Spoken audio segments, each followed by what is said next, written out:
You are listening to the Fancy Free podcast where my guests and I tell our most embarrassing, funny stories so that we all feel less alone in our imperfections and forge connection through vulnerability and humor. I'm Joanne Jarrett, and I am your host. And today I have with me a new girlfriend, Andrea Rosenbaum, who I met because we are both in a physician Facebook group together, but we have so much more in common, as you will find out listening to our interview. Andrea is a board-certified pediatrician and practicing pediatric hospitalist. She also has extensive experience in the emergency department and the primary care setting, as well as training in mindfulness and cognitive behavioral therapy. She likes to think that she exists at the intersection of health, fashion, and wellness. In her role as a physician, she works with children and families to not only heal physically, but also endeavor to support the well-being of the whole person. Outside of the hospital, she is an entrepreneur and fashion designer. She founded Havivah Mama, a modestly styled, ethically sourced, inclusive clothing brand for pregnant and nursing women. I'm so excited about this. This is just amazing. She has a blog, Love All Mamas, that is currently in development but launching soon, that compiles the voices of people in the medical profession and real mothers to create a space where mothers can go to find trusted advice and support in topics ranging from wellness to fashion to motherhood and beyond. She believes that fashion is a powerful force in the world, and she hopes to use her position as a physician and fashion designer to harness this power for good. She aims to do this by using fashion to empower all women, particularly mothers, to view their bodies with love and respect and to recognize the true beauty that resides inside all of us. Okay, you won the contest for giving me goosebumps with the bio. That's never happened before. Oh, thank you. Andrea, thank you so much for being with me today. Oh, thanks for having me. I'm really excited. Awesome. Fill in the blanks. What did I miss about who you are and what you do? First and foremost, I'm a mom. I have a beautiful, almost 2-year-old little girl. Aww. Who is just absolutely amazing. And I love her more than anything. But motherhood is very challenging too. Yeah. I would say it's both the hardest and most amazing thing I've ever done in my life is being a mother. I think that's so interesting that you say that, because I always tell young moms, listen, I've been through a few things. I didn't have my kids till 31 and 32. Before that, I became a physician. And through that process, no matter what kind of physician you become, you take trauma surgery rotations, you're on call 36 off 12 for months straight.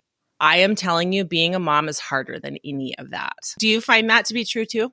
I would absolutely agree. I mean, nothing prepared me for being a mom, and just how hard it was. I thought, I'm a pediatrician. I have all the answers. I know everything.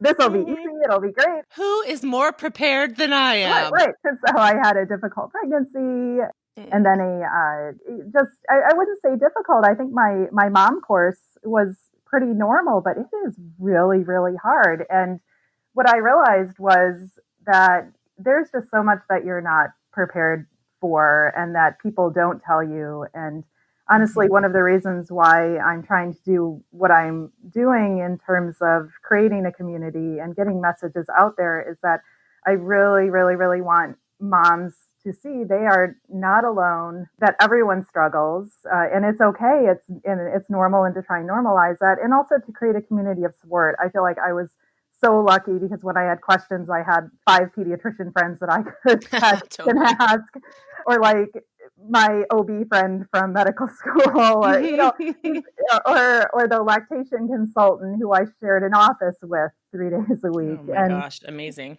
And so all of those resources, I consider myself extremely lucky. And so I really feel like just having that real raw information and ability to just have people be honest with you and be truthful with you and tell you how it is so important in getting through this and really, really loving motherhood for all the trials and tribulations.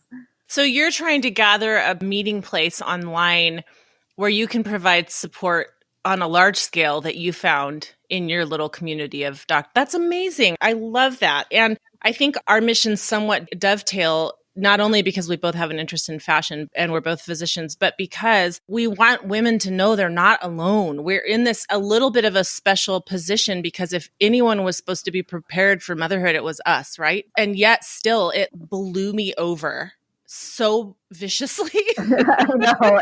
I don't want my daughter to listen to this at some point and think, oh my gosh, like what did I do to my mother? I mean, she is amazing and being a mom is amazing, but it is hard. You're thinking about her as a child. Think about her as a young mom. If she listens to it then, she'll be like, see, my mom was amazing and she struggled, you know?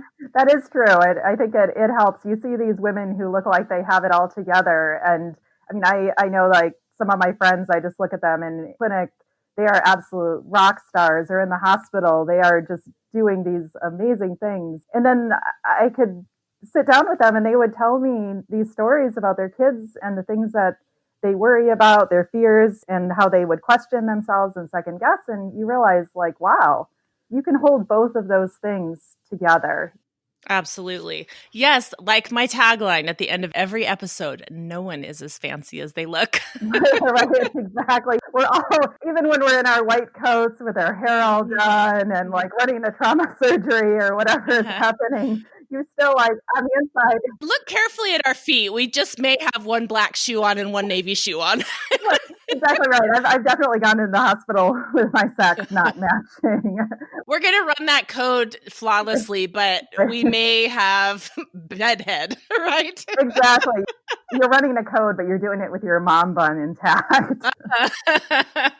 Okay, so you've got to tell me more about this fashion designing side of you. How did that start and what's the story behind it? It's a little crazy. I mean, it honestly was a little bit of just an idea that I had. I have always loved fashion. I've always been a huge modern art lover. My dad was a big collector of modern art. I mean, he still is. And wow. I internalized a lot of that. He also was an entrepreneur. I think there was always this little bit of me, and I come from a very entrepreneurial family. So I think it's a little bit in my blood. I was sort of the black sheep who went off into medicine. That's a phrase you never expect to hear. It wasn't what the rest of my family did, put it that way. That's so funny. So, but I think there's always been this little part of me that had this love for art and this love for fashion and this love to create and to try and really build something. And so that all came together when I just had this idea through my experience of being a mother that I really felt like there just wasn't a place for moms necessarily to go where they were getting this message that you are beautiful. We're designing for you at all your stages, that your body is beautiful. Your body did amazing things. And just because it's different than before you had a kid, we want to celebrate that and we want to design for that and design to make you look and feel beautiful and be comfortable and be able to be a mom in clothes that are comfortable. I love that.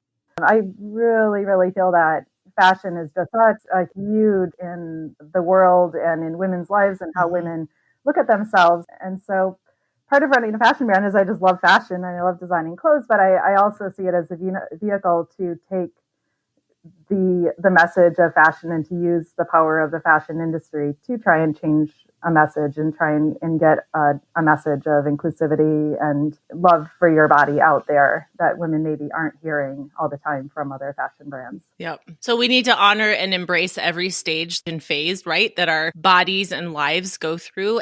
You're so right. A lot of times from pregnancy through when your child is about 5, so many things in your life are on hold. And one of the things that became sort of on hold in my life was my love for fashion because I just couldn't pull it all together. I thought, okay, if I can just get through this and then lose the weight, I'll be back into my regular clothes. I wish I had embraced all those different stages and said to myself, let me think about what my needs are right now in this phase. Now, let me find something that actually honors those needs and meets them rather than just reminding me that I'm waiting until the next stage, because you can't live like that. If you can live comfortably in the stage that you're in and focus on what's actually happening now rather than thinking about, oh, I can't wait till I'm back like I was, because you never are emotionally or physically or mentally or anything else, you know? I think that is so important. And that's something that I learned in my training in mindfulness too, is the importance of really living in the moment and just loving yourself and loving the place that you're in and just really enjoying the process and not looking at life as a destination, but as a journey, and to just really enjoy the journey and all the stages and all the ups and downs, and just to experience that as part of life.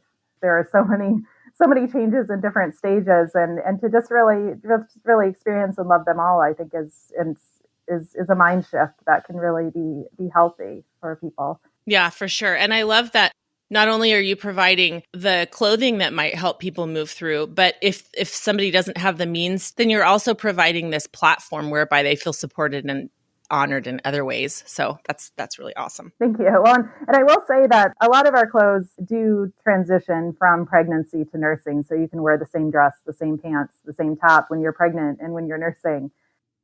I think that's brilliant because it's a big outlay of cash. Mm-hmm. Plus, your body is still, you're not going to fit into your pre-pregnancy clothes, and you're not ready to buy post-pregnancy clothes because you really don't know where you're going to end up, right? So if you can buy some really awesome, cute clothes to wear during your pregnancy, and those can transition to the nursing time and the time where your body's kind of going back to its new baseline, that's awesome. Absolutely. And if you want to add more in, you can, but at least you have that base of a wardrobe where if you just aren't able or not ready to invest in a whole new set of clothes, you have something to fall back on. And personally, I think they're beautiful. So tell me more about the name of your company and how that originated. Havivah is a Hebrew word for beloved or well-loved. Havivah is actually a Hebrew name, and that means well-loved or beloved. And so it basically means beloved mama. And so it just goes into the idea that I really wanted something where it was a space for moms where we say all moms are loved. And so that goes into the blog, Love All Mamas, and then the name of the clothing brand, which is Beloved Mama. I love that. Okay, let's do some rapid fire questions. Okay, if you had 24 hours in your home alone with no pressing to-dos, what would you do? Oh my God. First, I think I would sleep. There's never enough time for sleep.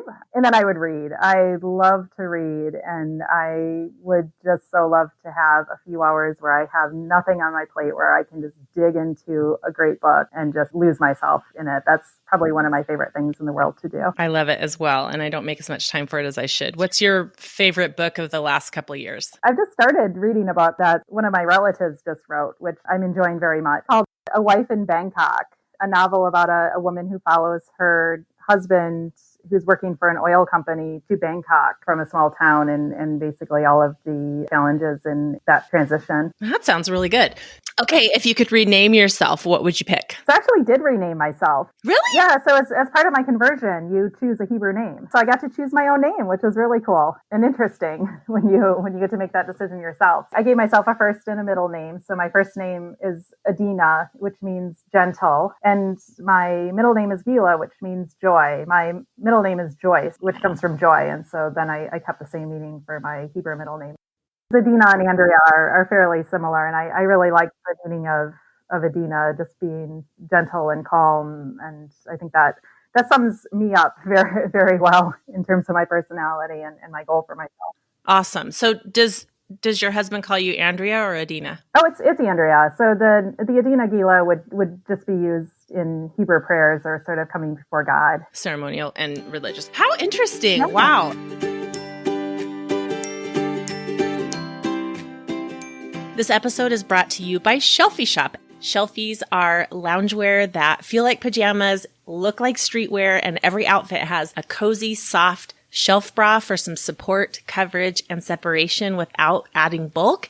And every outfit has a pocket designed specifically for comfortable and secure toting of your cell phone. I can't tell you how many of my, quote, cozy clothes outfits don't have pockets, and it drives me bonkers.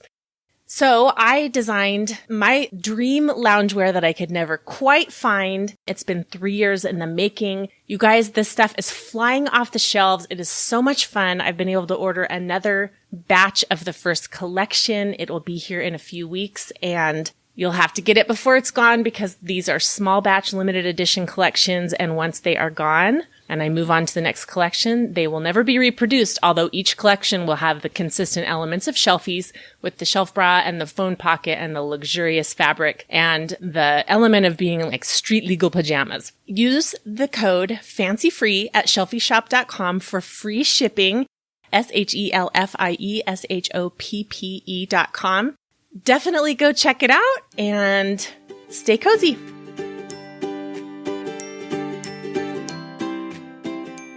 Well, as you know, the point of this podcast is to share our not so fancy moments so that people who are looking at us like we have all of our stuff together realize they're not alone. So what do you have for us today?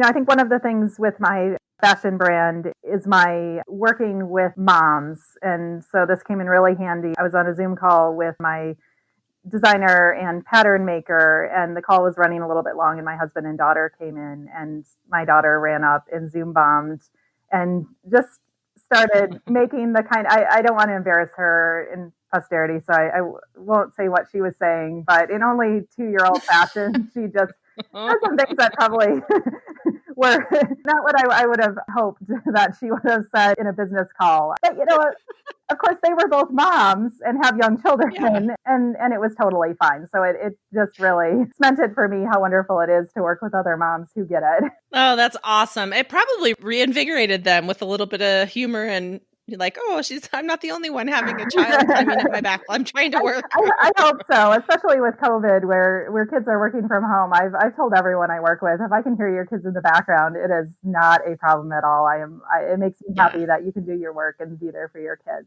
So it's, awesome. I think they felt the same way. Oh, I'm sure they did. Oh, that's cute.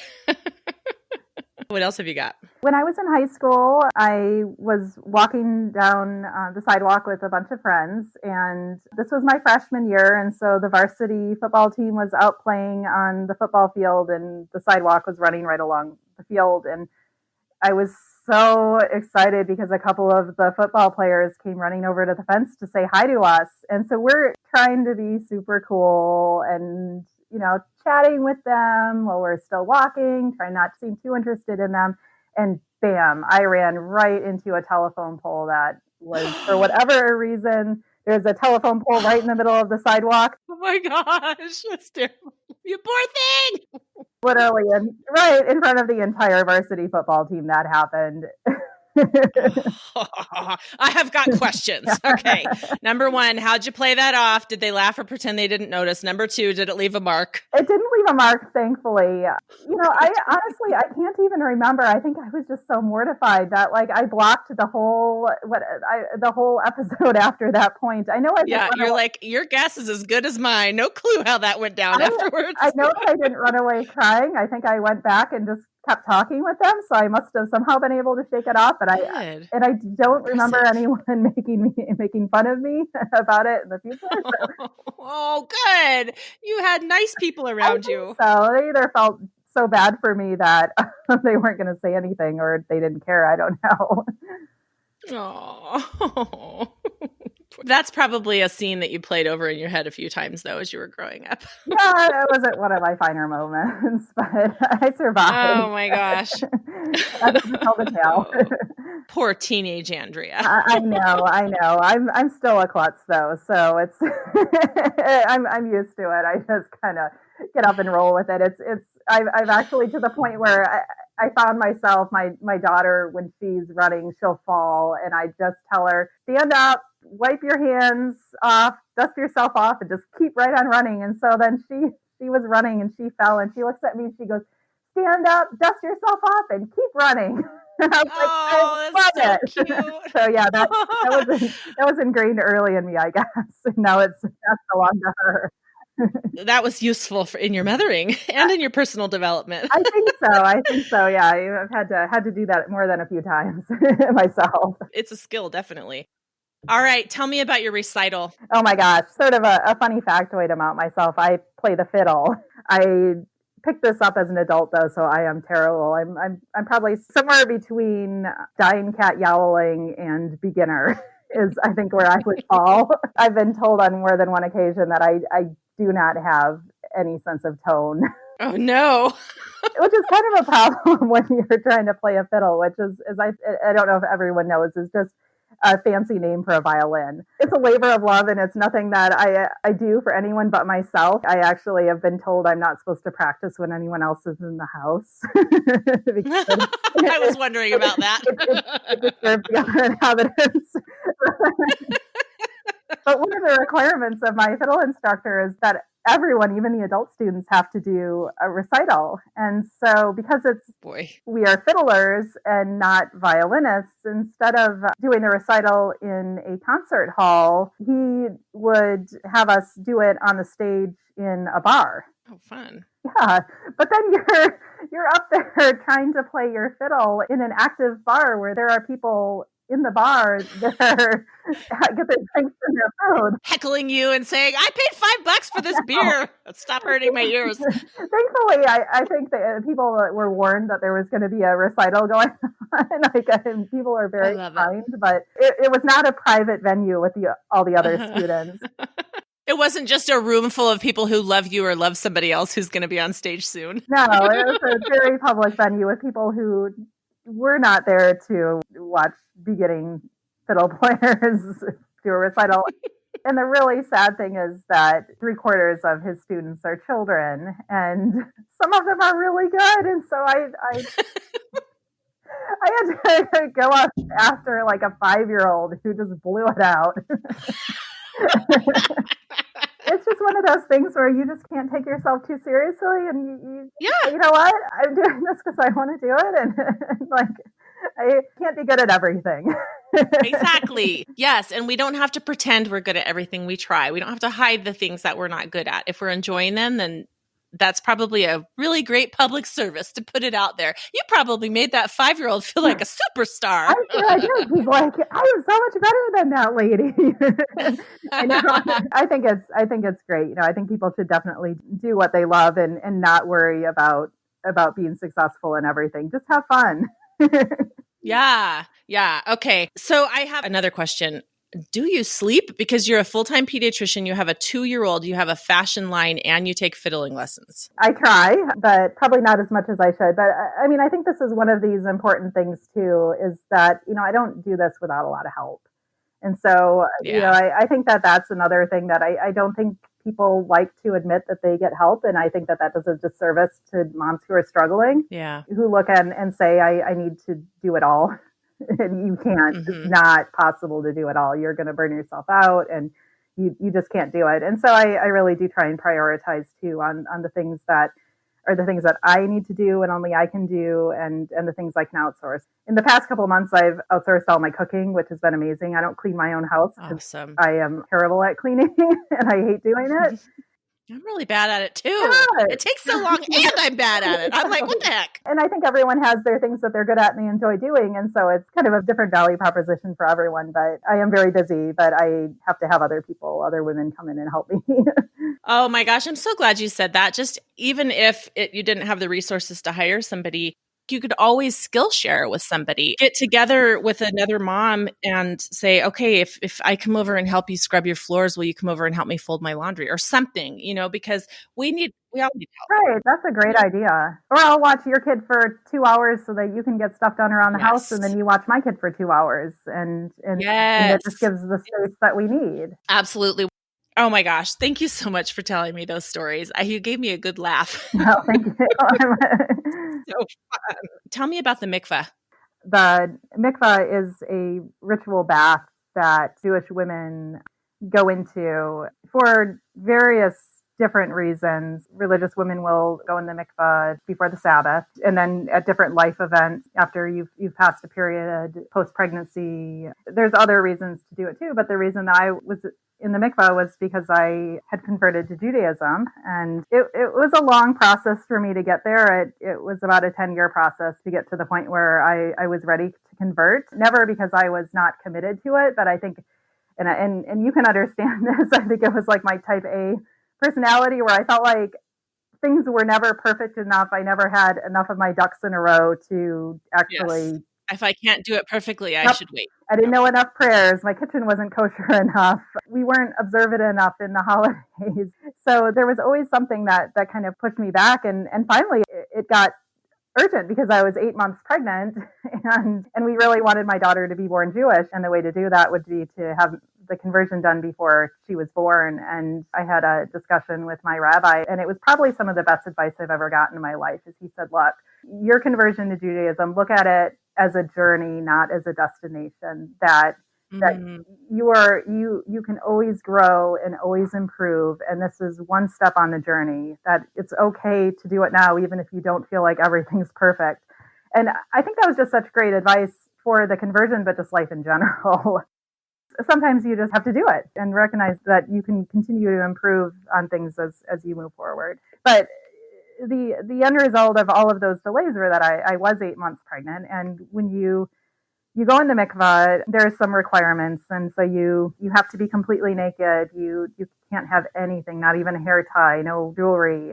And you have to completely submerge yourself underwater with no part of your body out of the water and no part of your body touching anything else. And this is observed by a woman that's sort of colloquially known as a mikvah lady, who watches you do this process, make sure that everything's done properly. And then there's also prayers that have to be said with each submersion. So you have to submerge yourself 3 times. And you can imagine when you're 8 months pregnant, you are very buoyant. So, yes, I'm pretty buoyant even now, but yeah. How do you sink? Right. So we went and so there's something called a bet din, which was my rabbi, another rabbi, and then a man in our synagogue who is very religious, who is also involved in the conversion process. And so the 3 of them were there and my husband. And so they all were standing outside the door to listen to make sure that everything happened properly. And then I needed the mikvah lady with me. We got to the mikvah and there was no mikvah lady.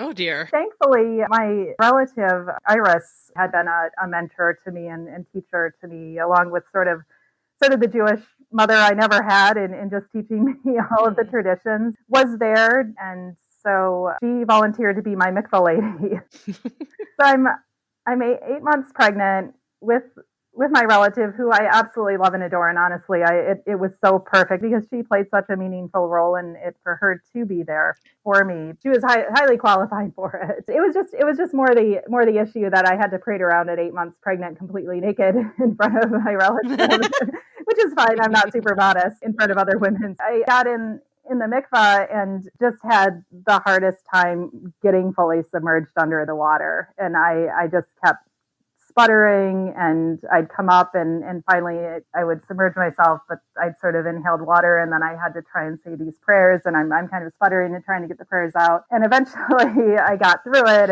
Oh, you're saying the prayers yourself. For some reason, I thought the mikvah lady was praying the prayers over you. Oh my goodness, that's complex. She was definitely helping me, but I had to say them myself. And then I had all these men standing outside the door sort of listening to this whole process. It was an absolutely amazing, transformative, beautiful experience, and I would never have done it any differently. I mean, some of the most important people in my life were there for it. If I could go back, I definitely would not have done it 8 months pregnant. That created a lot of technical issues. That makes it a lot more difficult. I'm having such a funny mental image right now of a pregnant woman bobbing around in a baptismal, because that's what I'm picturing. But completely naked to boot. So cute. Oh my gosh. Mm-hmm. But actually, that's really cool. And this relative that was your mikvah lady is the one who wrote the book that you're reading. And I will link to that in the show notes. Say her full name. Iris Mitlin Lav is her name. Awesome. And the book is A Wife in Bangkok. She's a multi-talented lady then, it sounds like. She is amazing. I mean, we could spend a whole podcast talking about her. So, yeah, she really is. Tell my listeners all the places they can find you. You can find my store, Havivah Mama, at havivahmama.com. And then the blog is Love All Mamas, and that is at loveallmamas.com. I'm also on Instagram, Facebook, Twitter, Pinterest, you name it. I am super interested in hearing from moms, either your own personal experiences or your suggestions for clothing. We're trying to design everything responsibly, where we're actually putting out clothes that women want, not telling women what they should wear. And so I take suggestions from moms all the time on where our collections are going. And so you can reach me at Andrea at havivahmama.com is my email if you had any ideas or just wanted to talk. And I'm going to spell it for you listeners that don't like to go to the show notes. It's HAVIVAHMAMA.com. So that is where you should go. www.havivahmama.com. Oh my gosh, this was so much fun. Thank you so much for chatting with me today. Oh yeah, this is awesome.